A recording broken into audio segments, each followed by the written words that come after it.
धरती की सुलगती छाती से बेचैन मणिपुर की आवाम पूछ रही है, उनको न्याय कौन देगा।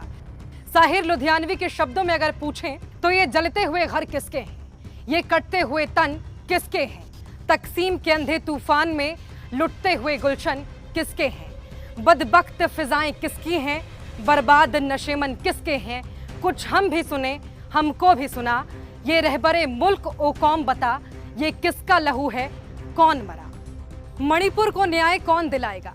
मणिपुर की आवाम को हिंसा, उपद्रव, आगजनी और हत्याओं के गहरे कुएं में छोड़कर प्रधानमंत्री मोदी अमेरिका दौरे पर निकल गए हैं। जब आपके घर के किसी कोने में लाश पड़ी हो, आप विदेश यात्रा पर घूमने कैसे जा सकते हैं। ये बात तो नैतिकता की है, संवेदना की है, इंसानी मूल्यों की है। प्रधानमंत्री मोदी ने एक बार फिर यह साबित कर दिया है वो आजाद भारत के सबसे गैर जिम्मेदार प्रधानमंत्री हैं। जब देश के किसान 3 काले कृषि कानूनों को निरस्त करने की मांग के लिए दिल्ली बॉर्डर पर बैठे थे, जनवरी की कपकपाती सर्दी में पीएम मोदी किसानों को मरता हुआ छोड़कर अमेरिका, इटली, यूके और बांग्लादेश के दौरे पर निकल गए। जब अग्निवीर योजना के खिलाफ देश के युवा सड़क पर निकले, जगह जगह से हिंसा की खबरें आईं, देश के कई हिस्सों में हिंसात्मक झड़प हुए। देश के प्रधानमंत्री को जर्मनी और यूएई के दौरे पर देखा गया। जब केरल में बाढ़ आई, मोदी जी नेपाल चले गए। आज जब मणिपुर जल रहा है, मोदी जी अमेरिका चले गए हैं। अब मोदी जी से शिकायत नहीं है, पूरा देश ये जानता है कि वो जिम्मेदारियों से भाग रहे हैं, अपने काम से पीछा छुड़ा रहे हैं। लेकिन देश के गृह मंत्री कहाँ हैं? वो शख्स कहाँ गायब है जिनके कंधों पर देश की पुलिस व्यवस्था है?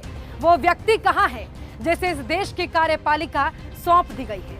वो व्यक्ति कहाँ है जिसे लॉ एंड ऑर्डर मेंटेन करने की जिम्मेदारी सौंप दी गई है? सब गायब है। ये वो लोग हैं जो मणिपुर में चुनाव के दौरान बड़े बड़े वादे किया करते थे, चुनावी सभाओं में कांग्रेस को भला बुरा कहा करते थे, लेकिन जब काम करने की बारी आती है, जब व्यवस्था ठीक करने की बारी आती है, ये गायब हो जाते हैं। ये भारी विपदा के समय में जहां लाशों का ढेर लगा है, जहां घर जल रहे हैं, पूरा राज्य जल रहा है, देश का गृह मंत्री गायब है। भारतीय राजनीति का स्वघोषित चाणक्य गायब है। वो लोग भी गायब हैं जो एक फोन कॉल से यूक्रेन रूस का युद्ध रुकवा दिया करते थे। भाजपा के वो सारे मंत्री जिन्होंने मोदी को विश्व गुरु साबित करने के लिए चिल्ला चिल्ला कर झूठ बोला था, आज सबके चेहरे पर भारी चुप्पी है। ये चुप्पी हमारे देश के खिलाफ किया गया राजद्रोह है। ये चुप्पी 140 करोड़ देशवासियों के साथ किया गया छलावा है। आज जो चुप हैं, जो तटस्थ हैं, वो सब के सब कायर हैं। ये चुप्पी इनके कायरता का सबसे बड़ा प्रमाण है।